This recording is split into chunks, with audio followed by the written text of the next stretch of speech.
Ayo, mari Tuan. Mari silakan.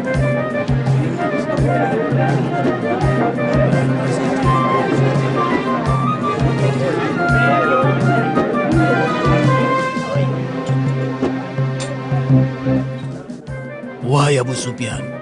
Wahai Abu Sufyan. Ya, ada apa? Kami telah menjual seluruh barang dagangan yang kami bawa dari Mekah. Lalu apa yang kau tunggu? Cepat kau beli seluruh barang-barang yang ada di sini untuk kita jual kembali ke Mekah. Agar keuntungan kita bertambah. Benar.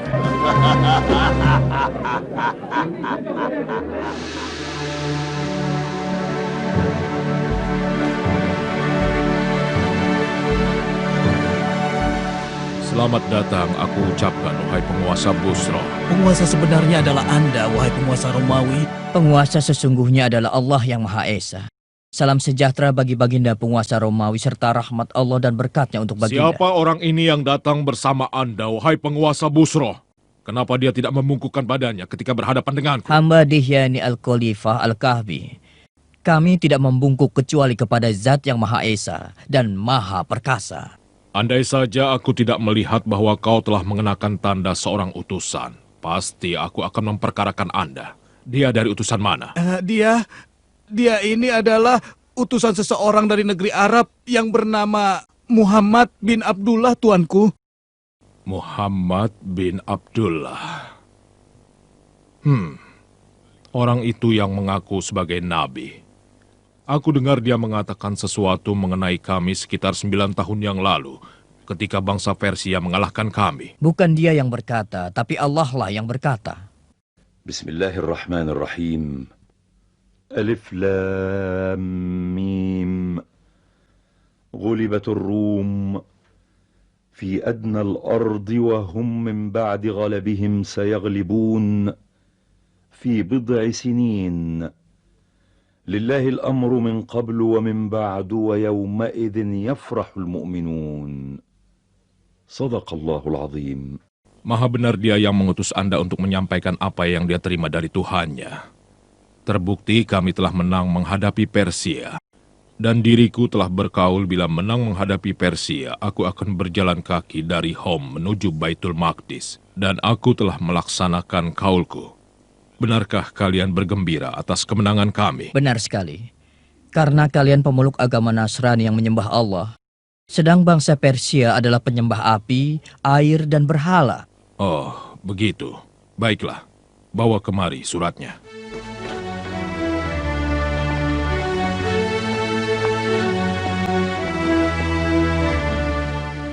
Dengan menyebut nama Allah yang Maha Pengasih, lagi penyayang. Dari Muhammad hamba Allah dan utusannya, ditujukan kepada Heraklius, penguasa Romawi, keselamatan bagi yang mengikuti petunjuk. Ikutilah ajaran Islam, maka Anda akan mendapatkan keselamatan yang sebenarnya. Ikutilah ajaran Islam, maka Anda akan mendapatkan pahala 2 kali lipat. Bila Anda menolak, maka seluruh dosa bangsa Romawi menjadi tanggung jawab Anda. Wahai Panglimaku, siap menerima perintah. Aku dengar bahwa ada beberapa kabilah Muhammad yang berdagang di sini di Baitul Maqdis. Undang mereka kemari. Cepat, laksanakan. Siap laksanakan, tuanku. Sebentar lagi kita akan tahu kebenarannya. Mulailah menulis amar. Dengan nama Allah yang Maha Pengasih lagi Maha Penyayang. Ditujukan kepada Muhammad utusan Allah. Dari Najasi Asama. Salam sejahtera. Aku bersaksi bahwa Anda adalah utusan Allah. Dan aku membaiat Anda. Dan aku menyatakan menjadi seorang muslim karena Allah Tuhan pencipta aku.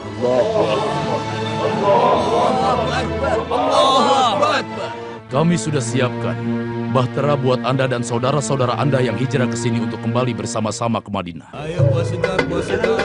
Mari. Ya, silakan Tuan, silakan. Apakah Anda yang bernama Abu Sufyan Syakir bin Harb Al-Umawi?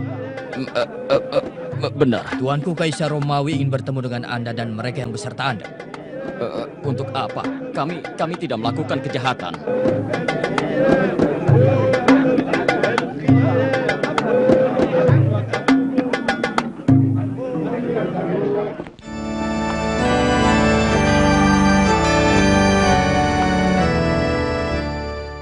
Aku telah mempelajari tentang orang yang disebut sebagai nabi.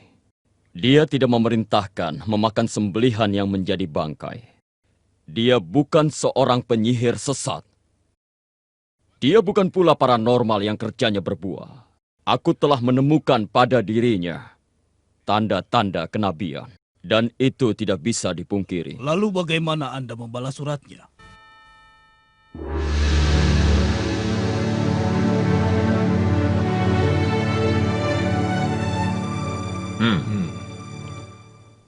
Siapa di antara kalian yang paling dekat hubungan kekeluargaannya dengan orang yang mengaku dirinya sebagai nabi? Hamba tuanku, tapi kami di Mekah tidak mengingkarinya dan menolak semua ucapannya. Mendekatlah kepadaku dan juga orang-orang yang bersama Anda.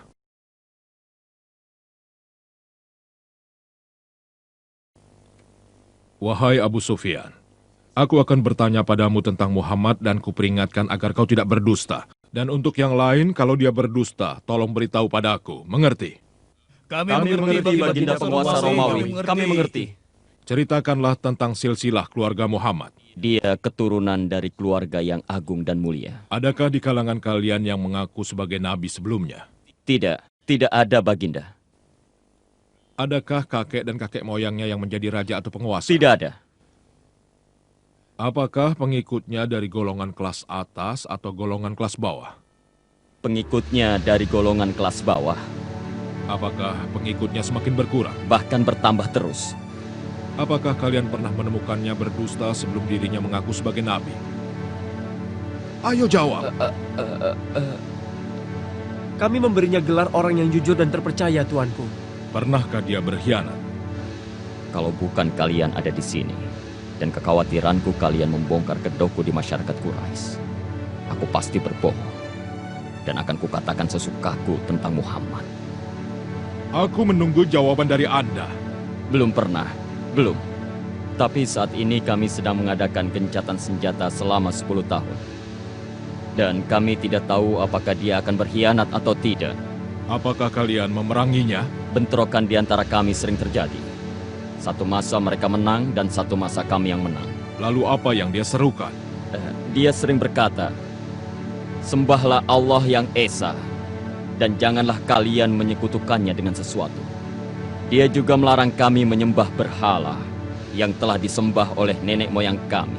Dia memerintahkan kami sholat dan berlaku jujur, menjaga kehormatan, bersilaturahmi, menepati janji, dan juga menjaga amanah. Kalian dengar? Dia bukan seorang keturunan raja. Jadi dia mengaku sebagai nabi bukan karena menginginkan tahta nenek moyangnya. Pengikutnya dari golongan kelas bawah seperti pengikut Isa Al-Masih.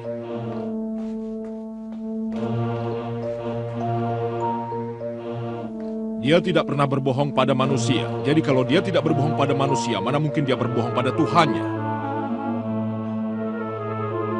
Dia memerintahkan jujur dan menjaga kehormatan dan menyerukan agar menyembah Tuhan yang satu. Aku mengetahui bahwa akan datang seorang nabi, namun aku tidak menyangka bahwa dia datang dari golongan kalian. Bila keterangan kalian benar, maka dia berhak memiliki tempat di mana aku berdiri. Bila diriku berada di sisinya, akan kucuci kakinya. Itulah yang akan aku lakukan bila aku bertemu dengannya. Ini tidak mungkin. Ini aneh. Diam kau.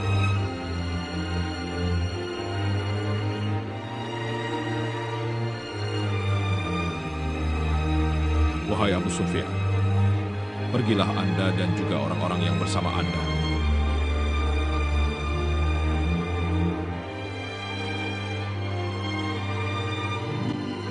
Tersenyumlah.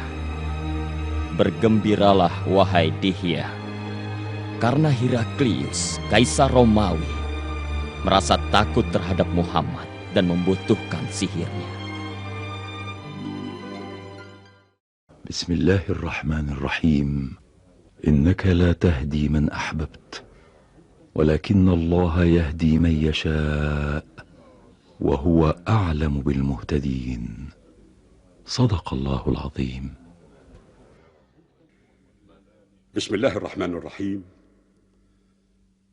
الذين يتبعون الرسول النبي الأمي الذي يجدونه مكتوبا عندهم في التوراة والإنجيل يأمرهم بالمعروف وينهاهم عن المنكر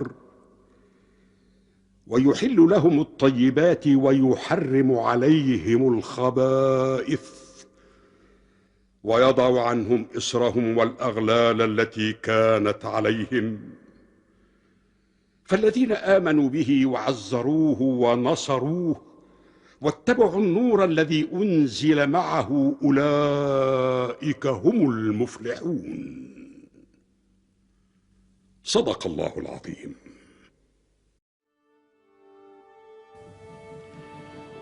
Dengan menyebut nama Allah yang Maha Pengasih dan Penyayang, ditujukan kepada Muhammad utusan Allah dari Mukaukis penguasa Mesir.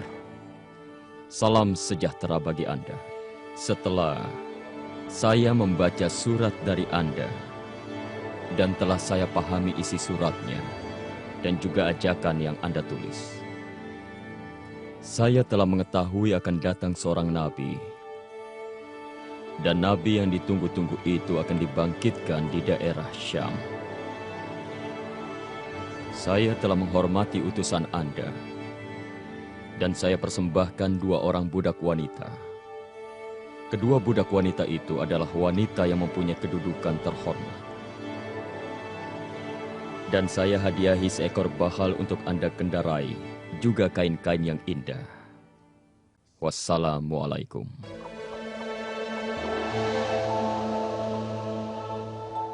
Demikianlah kisah pertemuanku dengan Heraklius, penguasa Romawi, ya Rasulullah. Beliau menyertakan kepulanganku dengan berbagai macam hadiah, harta, dan kain-kain yang indah. Demikian pula halnya dengan Mukaukis, penguasa Mesir. Beliau menyambutku dengan penghormatan yang luar biasa dan juga memberikan hadiah bermacam-macam untuk Anda, Rasulullah. Beliau mempersembahkan buat Anda 2 orang budak wanita yang di Mesir mempunyai kedudukan terhormat. Mereka adalah Maria dan Sirin. Dan mengenai Kisra penguasa Persia, dia telah merobek-robek surat Anda, ya Rasulullah. Saat itu juga Rasulullah berdoa kepada Allah, memohon agar kerajaan Kisra dirobek-robek. Hei Muhammad, Yahin Shah, sang raja di Raja Kisra, memerintahkan Raja Bazan untuk menangkap Anda. Ayo bangunlah, bangunlah. Ikutlah bersama kami untuk menghadap Kisra. Bila Anda menolak ikut kami, maka bala tentara kami akan merubah dataran ini menjadi neraka. Meskipun dalam keadaan terancam, Rasulullah Shallallahu Alaihi Wasallam meminta kedua prajurit itu kembali menemui beliau keesokan harinya. Kenapa? Beri dia kesempatan untuk berpamitan dan mempersiapkan perjalanan yang amat panjang esok hari.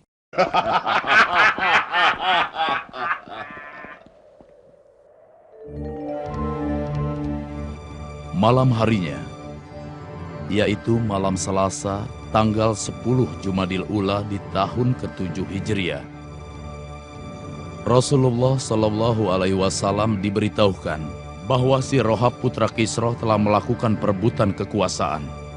Kisra dibunuhnya, lalu dia mengangkat dirinya sebagai penggantinya. Allah telah merobek kekuasaan Kisra melalui tangan putranya.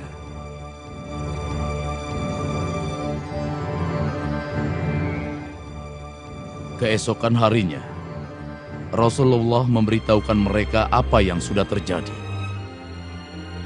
Sadarkah engkau atas ucapanmu, Muhammad? Apa kau ingin kami menyampaikan kepada raja semua ucapanmu itu?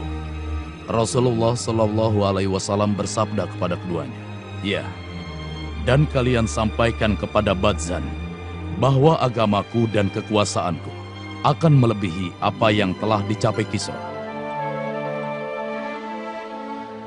Dan ketika Badzan mengetahui kebenaran berita terbunuhnya Kisra di tangan si Rohab, kemudian Badzan dan orang-orang Persia yang berada di Yaman memeluk agama Islam.